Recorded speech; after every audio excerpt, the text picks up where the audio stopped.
Hello friends, welcome to our class YouTube channel. ఈరోజు మన 8th క్లాస్లోని second chapter అయినటువంటి linear equations in one variable చాప్టర్లో 5th ఎక్సైజ్లో కొన్ని sums ఎలా చేయాలో చూద్దాం. 10th sum. If a train runs at 40 km/h, it reaches its destination late by 11 minutes. But if it runs at 50 km/h, it is late by 5 minutes only. Find the distance to be covered by the train. ఏమన్నారు అంటే if A train runs at 40 km/h, it reaches it's destination late by 11 minutes.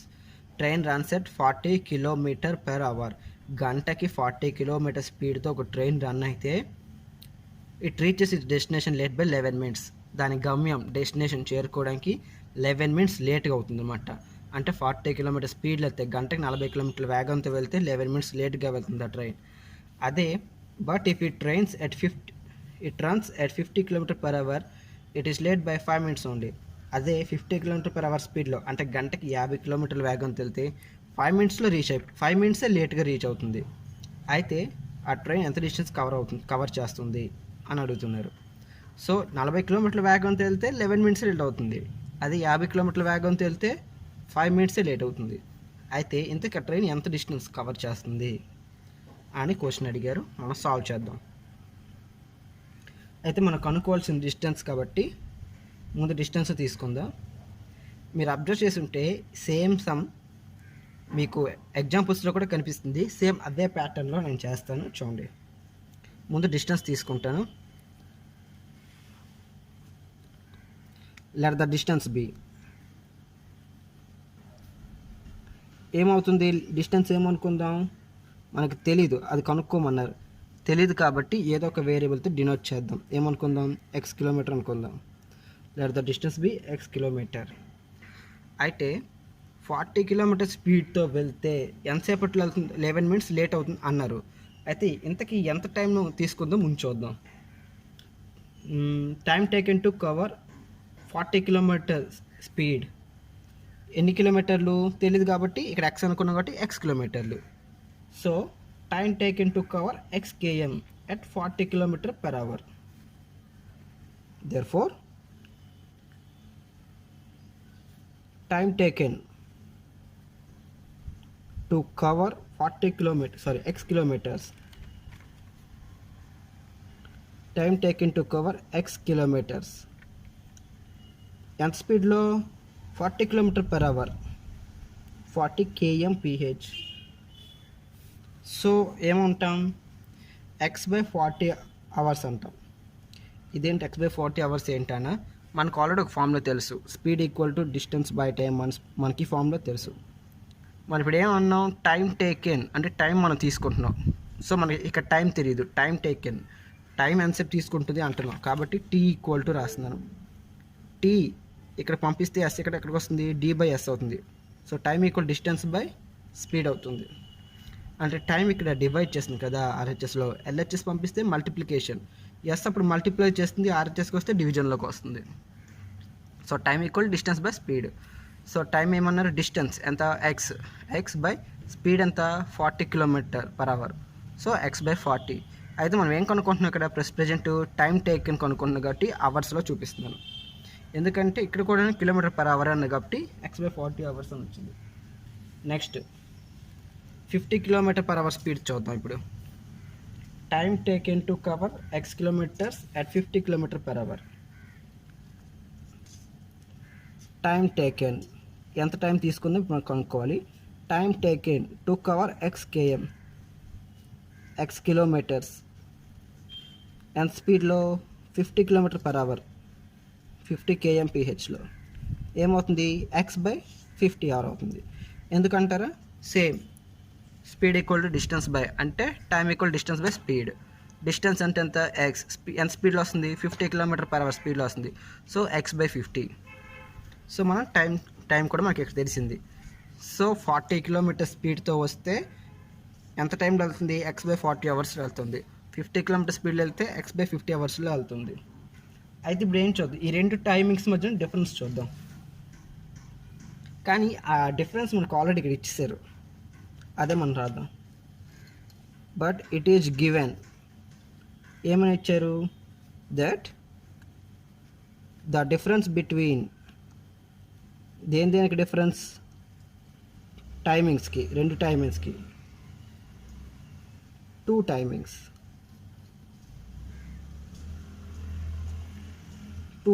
అనమాట. ఆ రెండు timings వచ్చిన difference అన్నారు. అదంతా 6 minutes. ఇదేంటి 6 minutes మనకి ఇవ్వలేదు కదా, ఎలా చెప్తున్నా మీకు డౌట్ రావచ్చు.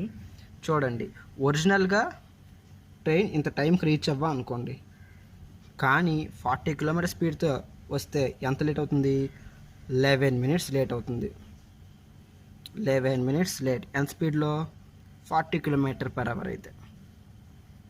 అదే 50 km/h స్పీడ్లో వచ్చింది అనుకోండి, ఎంత లేట్ అవుతుంది? 5 minutes లేట్ అవుతుంది. 5 minutes లేట్ అవుతుంది. సో 40 km/h స్పీడ్తో వెళ్ళినప్పటికీ 50 km/h స్పీడ్తో వెళ్ళినప్పటికీ ఎంత టైం డిఫరెన్స్ ఉంది? 11 minutesకి ఇక్కడ 5 minutes లేట్. సో ఎంత గ్యాప్ ఉంది? 6 minutes గ్యాప్ ఉంది. సో ఈ టైమింగ్కి మధ్యన గ్యాప్ ఎంత? 6 minutes. అంటే ఈ టైంకి డిఫరెన్స్ అంత 6 minutes. సో ఆల్రెడీ మాకు ఇక్కడ ఇచ్చేసినట్టే, కొత్తగా ఇవ్వక్కర్లే, ఇక్కడ నీట్కి ఇక్కడ ఆల్రెడీ ఇచ్చేసే ఉంది. The difference between two timings 6 minutes. చూడండి, 40 km/h స్పీడ్తో వెళ్ళినప్పటికి 11 minutes లేటు, 50 km/h స్పీడ్తో వెళ్తే 5 minutes లేటు. సో టోటల్గా ఎంత డిఫరెన్స్ ఉంది? 6 minutes డిఫరెన్స్ ఉంది. So difference between two timings equal to 6 minutes. అంటే ఈ 6 minutes మళ్ళీ ఇప్పుడు ఎలా రాస్తున్నాం? ఈ 6 minutes మనం ఎలా రాస్తున్నారంటే 6/60 hour అని రాస్తున్నాను. ఎందుకంటే మనం అన్ని అవర్స్ తీసుకుంటున్నాం. x/50 hour, next x/40 hour అని తీసుకున్నాం, కాబట్టి ఇది కూడా 6/60 hour అని తీసుకుంటున్నాం. ఎలా అంటారా? 6 minutesలో ఉంది, కానీ మన అవర్స్లో మార్చాలి. సాధారణంగా ఒక 1 hourకి ఎన్ని మినిట్స్ పడుతుంది? 60. సో 60 minutes, 1 hour అంటే 60 minutes. సో 60 minutesలో 6 minutes అవర్లో రాయడం కోసం 60 minutesలో 6 minutes టైం అని నేను రాశాను. 6/60 అంటే మీనింగ్ ఏంటి? గంటలో 6 నిమిషాలు అని అర్థం. సో అవర్ కాబట్టి అవర్ అని రాశాను. సో 6/60 ఎందుకు రాశాను మళ్ళీ ఒకసారి చెప్తున్నాను చూడండి. 60 అంటే 1 hourకి ఎన్ని మినిట్స్ వస్తాయి? 60 minutes వస్తాయి. సో 60 minutesకి గాను 6 minutes అని అర్థం. సో అవర్స్లో టైం చెప్పాలి కాబట్టి ఇలా రాశాను అనమాట. సో ఆ రెండు టైమింగ్స్ యొక్క డిఫరెన్స్ ఏమవుతుంది? 6 minutes అంటే 6/60 hours. సో మొదటిది x/40 hours, 40 km స్పీడ్తో వెళ్తే per స్పీడ్తో వెళ్తే x/40 hours. అదే 50 km/h స్పీడ్తో వెళ్తే x/50 hours. ఆ రెండింటి మధ్యన టైం గ్యాప్ ఎంత? Difference between two timings 6 minutes అంటే 6/60 hours. సో ఆ రెండు టైమింగ్స్ మధ్యన డిఫరెన్స్ మనకు చూడాలి. ఏమన్నాం? x/40 hours అన్నాం. ఫస్ట్ది 40 km/h స్పీడ్లో వెళ్తే x/40 hours అన్నాం. నెక్స్ట్ 50 km/h స్పీడ్లో వెళ్తే x/50 అన్నాం. టోటల్గా రెండు టైమింగ్స్ మధ్యన డిఫరెన్స్ 6 minutes అంటే 6/60 hours అన్నాం. అయితే x/40 నుంచి x/50ని తీసేస్తున్నాం, సబ్ట్రాక్ట్ చేస్తున్నాం. ఎందుకు అంటే చూడండి, 40 km/h స్పీడ్లో వెళ్తే ఎక్కువ టైం పడుతుందా? 50 km/h స్పీడ్లో వెళ్తే ఎక్కువ టైం పడుతుందా? 40 km/h స్పీడ్లో వెళ్తేనే ఎక్కువ టైం పడుతుంది. సో 40 kilometers అంటే తక్కువ స్పీడ్, ఎక్కువ టైం పడుతుంది. 50 kilometers అంటే ఎక్కువ స్పీడ్కి వెళ్తే తక్కువ టైంలో రీచ్ అవుతాం. సో ఎందులో ఎక్కువ టైం పడుతుంది? 40 km/h స్పీడ్లోనే ఎక్కువ టైం పడుతుంది. సో x/40 అవర్స్లోనే అంటే ఎక్కువ టైం, x/50 hours అంటే తక్కువ టైం. సో ఎక్కువ నుంచి నేను తక్కువ సబ్ట్రాక్ట్ చేస్తున్నాను. So x/40 minus x/50 equal to 6/60.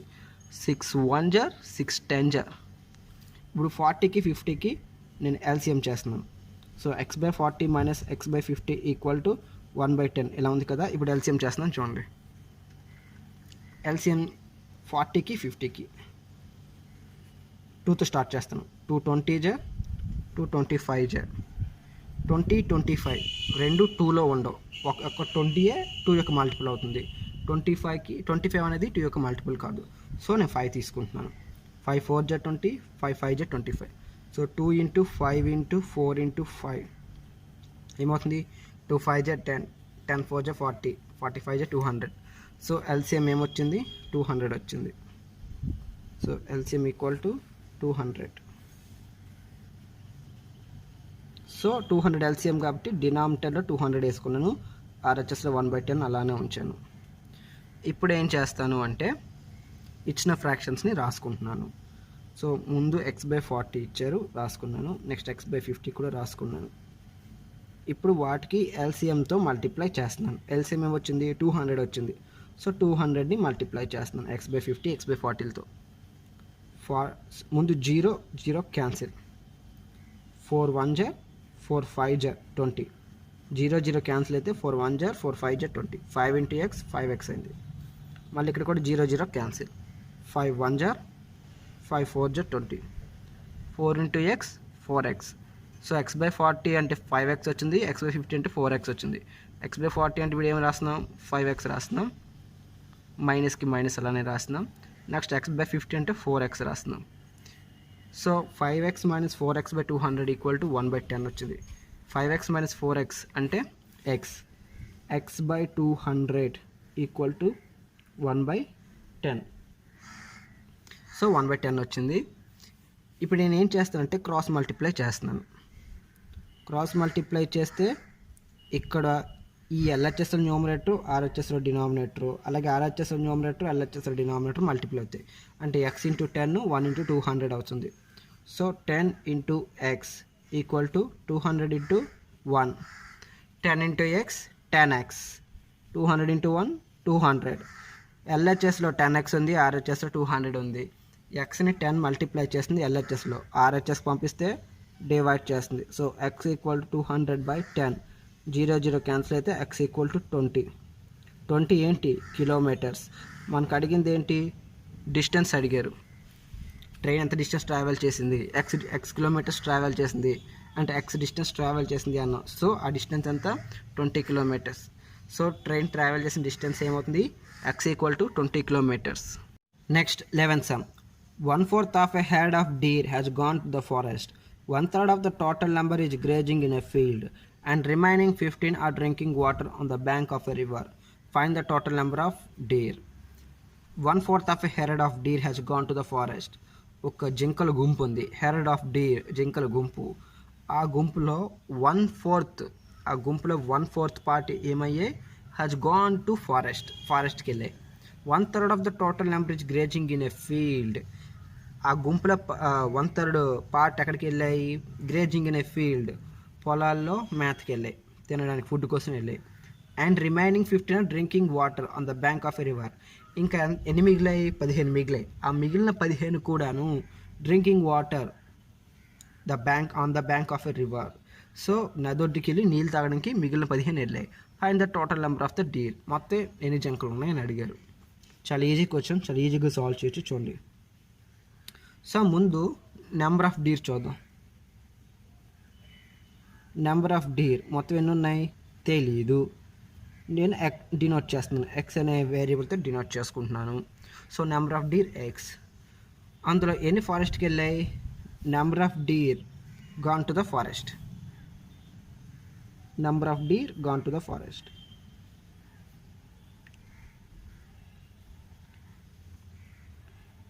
Gone to the forest. ఎన్ని అడవికి వెళ్ళాయి, మొత్తం గుంపులో 1/4 వెళ్ళాయి.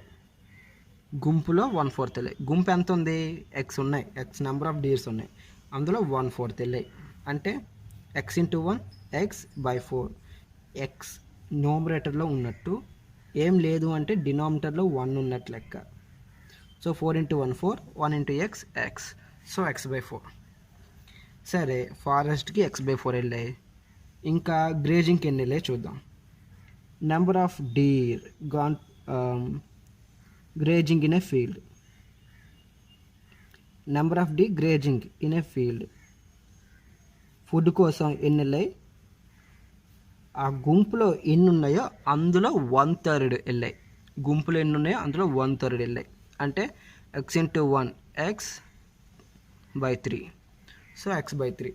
సో x/4 ఫారెస్ట్కి వెళ్ళాయి, x/3 grazing in a field, పొలాల్లో ఫుడ్ కోసం వెళ్ళాయి. ఇంకా రిమైనింగ్ ఎన్ని ఉన్నాయి, 15. నెంబర్ ఆఫ్ డీర్, ఎన్ని deers, 15 deers. Drinking water on the bank of river. So number of deer drinking water on the bank of river. On the bank of a river. నది ఒడ్డున ఎన్ని నీళ్ళు తాగుతున్నాయి? మిగిలిన 15. మిగిలిన 15 నది ఒడ్డున నీళ్ళు తాగుతున్నాయి. అయితే టోటల్ నెంబర్ ఆఫ్ డీర్ కనుక్కోవాలి. ఎన్ని డీర్ అనుకున్నాం? ఎక్స్ అనుకున్నాం. సో ముందు మనం ఇప్పుడు ఎక్స్ వాల్యూ కనుక్కోవాలి. సరే, అన్నిటినీ కలిపేద్దాం. ఫారెస్ట్కి వెళ్ళినవి, ఫీల్డ్కి వెళ్ళినవి, మిగిలినవి ఎన్ని అంటే రివర్లో నీళ్ళు తాగడానికి వెళ్ళిన మిగిలినవి ఎన్ని? 15. ఇవన్నీ కలిపితే ఎన్ని రావాలి? టోటల్ నెంబర్ ఆఫ్ డీర్ రావాలి. సరే రాసిద్దాం. ఫారెస్ట్కి ఎన్ని వెళ్ళాయి? x/4 వెళ్ళాయి. సరే, ఫీల్డ్కి వెళ్ళాయి, grazing in a field. Food కోసం ఎన్ని వెళ్ళాయి? x/3 వెళ్ళాయి. మిగిలినవి బ్యాంక్ ఆఫ్ ద రివర్, నది ఒడ్డు నీళ్ళు తాగడానికి ఎన్ని వెళ్ళాయి? 15. వీటన్నింటినీ కలిపితే ఏం రావాలి? టోటల్ నెంబర్ ఆఫ్ డీర్ రావాలి. అంటే ఎక్స్ రావాలి.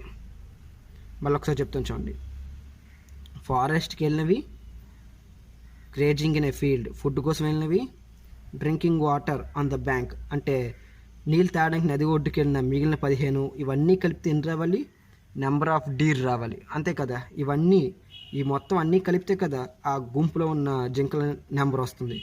సో ఫారెస్ట్కి వెళ్ళినవి x/4, ఫుడ్ కోసం వెళ్ళినవి grazing in a field x/3, drinking water on the bank of a river అంటే నది ఒడ్డు నీళ్ళు తాగడానికి వెళ్ళినవి 15, మిగిలిన 15.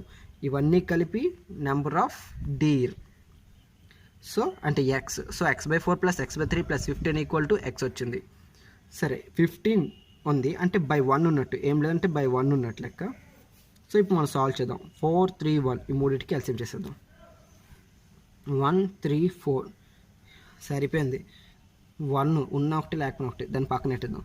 ఇంకా 3, 4 అంటారా? కోప్రెంట్స్, నో ప్రాబ్లం, మల్టిప్లై చేస్తే సరిపోతుంది. 3 × 4 = 12.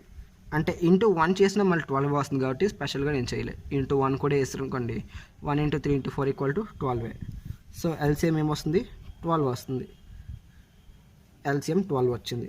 అంటే డినామినేటర్లో 12 మనం రాసుకోవాలి. ఆర్హెచ్ఎస్లో ఎక్స్ని అలానే ఉంచాలి. ఇప్పుడు ఏం చేయాలి? ఇచ్చినటువంటి ఫ్రాక్షన్స్ని మనం ఇప్పుడు రాసుకోవాలి.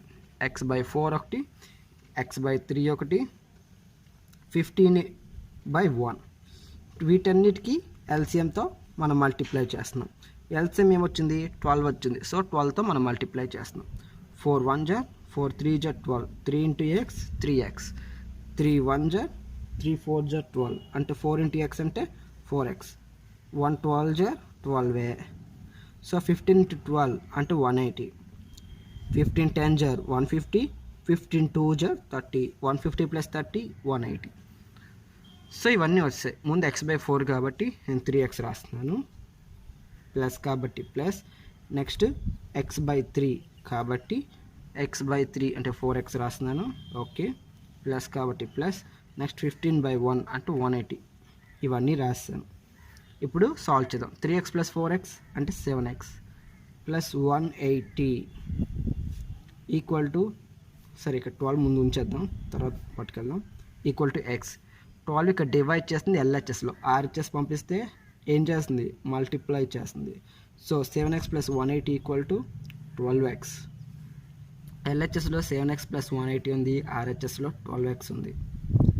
సో 7x ఎల్హెచ్ఎస్ నుంచి ఆర్హెచ్ఎస్ పంపించేద్దాం. ఎందుకంటే వేరియబుల్స్ అన్నీ ఒక సైడ్, కాన్స్టెంట్ వాల్యూస్ అన్నీ ఒక సైడ్ మనం తెచ్చుకోవాలి. కాబట్టి ముందు వేరియబుల్స్ని ఒక సైడ్ తెచ్చుకోవడానికి నేను +7xని ఆర్హెచ్ఎస్ పంపిస్తున్నాను, అంటే -7x అవుతుంది. 12x - 7x 5x = 180. ఆర్హెచ్ఎస్లో 5x multiply చేస్తుంది, ఎల్హెచ్ఎస్ పంపిస్తే డివైడ్ చేస్తుంది. సో 5 1 = 5, 18 అంటే 5 3 = 15 పడుతుంది. ఇంకెంత మిగిలింది? రిమైనింగ్ 3 ఉంది. 3 0 30, 5 6 = 30. ఒక్కసారి చూడండి, 5 3 = 15, 3 0, 5 6 = 30. సో ఎన్ని వచ్చాయి? 36 వచ్చాయి. అంటే ఎక్స్ వాల్యూ ఏమొచ్చింది? 36 వచ్చింది. సో నెంబర్ ఆఫ్ డీర్ ఏమవుతుంది? Number of deer 36. సో మనకి total number of deer value మనకు తెలిసిపోయింది. మీకు నా వీడియో క్లాస్ నచ్చినట్లయితే లైక్ చేయండి, సబ్స్క్రైబ్ చేయండి, కామెంట్ చేయండి అండ్ షేర్ చేయండి. Thank you.